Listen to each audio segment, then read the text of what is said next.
Hey guys, Toys of Arkham here, and I'm back with another review, and this is a review of a 1/6 scale Patrick Bateman from American Psycho, made by Iconiq Studios, and it's a figure that I was very excited about getting from when they announced it first. There have been other American Psycho figures brought out by other third-party companies, but this was officially licensed, and that piqued my interest because I wanted to see it get a 5-star treatment. And I did see some other third-party companies put out figures since I had pre-ordered this, and it did cross my mind just to get one of those or both of those. I think one of them is from Present Toys, and the reason I contemplated I suppose cancelling this was there were so many delays on this. I was getting emails just saying, look, it's been pushed back, it's pushed back. So perhaps, just thinking back now, it could have been maybe 2 years waiting on this to come out. I could be wrong on that, but it certainly felt that way. And yeah, look, I have it in hand now. It just arrived today, and I'm excited to give you my opinion on what I see so far. I only opened it about 5-10 minutes ago, so this is very much a first impressions video. I know there have been other videos put out there, and like my other reviews, unfortunately, I won't be putting them into all different types of poses and all of that sort of stuff. I'll just be showing you the accessories and just my views on the figure generally. So if you want a review that has this guy bent like a pretzel, or in other different outfits and all of that, and different looks, well, I'm afraid I won't be doing that for you today. But look, check out other reviews if you want to. So anyway, this is, there's no doubt that Iconiq Studios have given an awful lot of thought to this figure and this character. And he is such an iconic character, as played by Christian Bale. And Christian Bale is an unusual actor insofar as from movie to movie he seems to change physical appearance. For example, between this movie and Batman Begins and The Machinist, he had changed so much in terms of his look, which was mostly attributed to his weight loss and gain between those movies. But he really does seem to morph into the character he's playing, so much so that when each figure comes out of his Batman roles, he changes from one to the other, and Hot Toys have tried to change his likeness from one to the other, but don't seem to ever get it right. So I was very, I suppose, anxious to see how this head sculpt would turn out. As it turns out, there are two of them, two head sculpts. But very quickly, before I get into that, I want to just talk about the packaging. I really like this slip cover and the box that came with it. Again, a lot of attention to detail. There's some really cool comments on the back here, which is all tailored to the movie, which is very cool. And it comes with this reservation from Dorsia list, which is really cool. And again, the attention to detail. Paul Allen, who's no longer with us, has been marked out. He's not getting a reservation in Dorsia anymore. What I really like about this figure, and it was just such a really good idea, and you'd wonder why Hot Toys and other 1/6 figures haven't done this, is that they have made the box into a diorama, which, if you're into your figure photography, like, look at that from that perspective, you can see depth to that.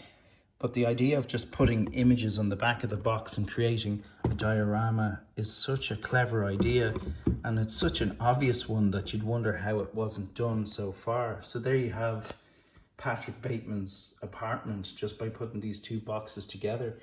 And it's frankly just such a great idea and such a cool image, and it has been executed to perfection. So 10 out of 10 to Iconiq Studios for their packaging, and just the attention to detail and just the homage they have paid to their fan base, or to the fan base of American Psycho. So anyway, let's move on to the accessories. So he has his overcoat, which is this sort of a velvet texture. I haven't put this on the figure. I don't know exactly how it will fit. I understand from other reviews that there is a slimmer body on this figure, and so the layers of clothing apparently don't make him look really bulky when he puts that on, so that's cool. There's the infamous raincoat he wears as he murders Paul Allen, and yeah, in the movie itself, obviously this becomes splattered in blood.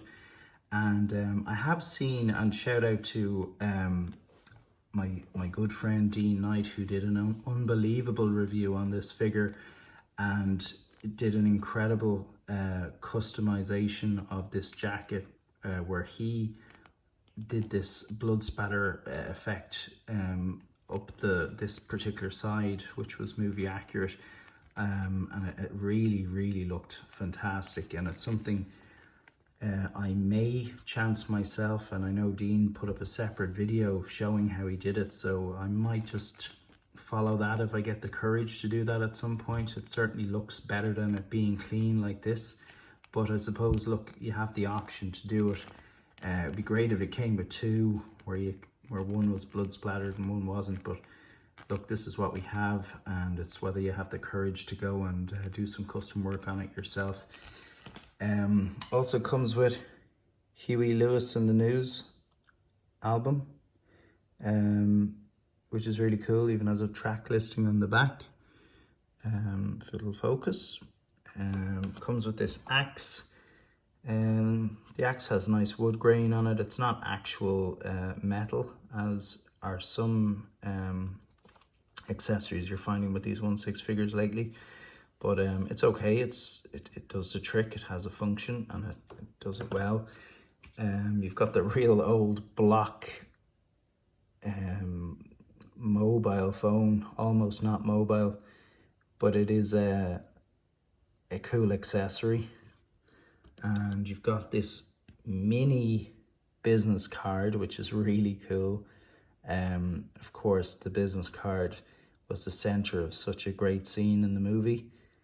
And another bit of fan service was giving us an actual size Patrick Bateman business card. Amazing. That's a super touch. Might put that in my wallet. And yeah, so this nail gun as well, executed very well. Nice paintwork on it. Again, brilliant. So this all, I suppose, adds to the amount of settings and poses you can put him in. It's very cool. Here's the Walkman, and don't know, did something come off it? But I remember that scene when he was in the back of a taxi, and I think it's Reese Witherspoon's character is trying to talk to him, and he's just ignoring her, saying that there's a buzzing in his ear as he's trying to listen to a new Robert Palmer album. It's just brilliant stuff. And also this knife, nothing too amazing or special about that. And then you've got these hands, boring hands, but sculpted well, nice detail on them. They've got the veins kind of coming through. And then gloves, that is obviously to grip the big mobile phone, and it's for when he's wearing his suit. And, well, I was going to say finally, but not quite, but this is where he, it's obviously his briefcase, but if you remember the scene where he encounters the homeless man, Al, he tells him he has nothing in common with him, opens this and pulls out his knife. You can open this, but there's nothing inside it. But still cool nonetheless to have. And then there's this blood spatter effect that you put on the end of the axe, so that when he's swinging it, it looks like the blood is splattering off it. And yeah, that's something different. I've seen it in photography. It'll never play off as real blood, to be quite honest with you. It's nice to have to add a bit of color to the character when he's posed up. But if you were doing figure photography, you're better off either adding effects or maybe just putting some blood effect on the end of the axe, which would look better. But look, it's something different and a nice touch all the same. And then there's this sculpt. This sculpt itself is probably the deal breaker for me. You know, when I was thinking of getting this figure or continuing with this figure, you know, it was the one pretty much screaming out through the screen at me saying, you know, try buy a present toys figure now, you mother, you know, this kind of thing. So I just went and bought this. I knew we couldn't go wrong. Like, this is a cool head sculpt. A lot of expression. Love the blood effect. Strange though, on mine, there is sort of a gray speckle on his tongue. I don't think I noticed that on anyone else's figure. And I just hope that it's not something that can't be fixed easily. I'm not the best with a paintbrush, and I don't really want to go in there messing around too much. So that's a bit of a downside for me now. I'm not quite happy about that, but yeah, there's no doubt about it though. That's a really cool head sculpt, really cool. I'll pop that on the figure now because it's really easy to do. Sorry, I'll do it in a minute. But it's just simply a magnet that holds that on, so none of that kind of peg system that you would see in some Hot Toys and that. So that's kind of cool if you want to just interchange them. They're very easy to do. But yeah, I love that pure anger, and it's from an iconic aspect of the movie. So let's look at the figure itself. Well, the stand, actually, I should say, I really like that. It has this kind of a plasticky gloss finish. I love the blood splatter. I love the attention to detail. And again, fan service with this newspaper that's taped to the ground. Again, protecting his precious apartment from any mess that Paul Allen may cause when he's getting killed. And then there's the wood from the flooring in the apartment there, which extends and matches out from that flooring more or less, which is again a cool little touch. The shoes are fine. I didn't ever focus on the shoes in the movie, so I'm not quite sure how accurate they are. The suit has a nice fabric to it. Am I absolutely like blown away by the suit and the tailoring? No, I'm not. I think 80s suits were more of a box cut. They kind of had a looser drape to them. He was very fit in this movie. He could do 1,000 stomach crunches a day. And he was someone who was very into his physique. And as he said in the movie, you can always be thinner.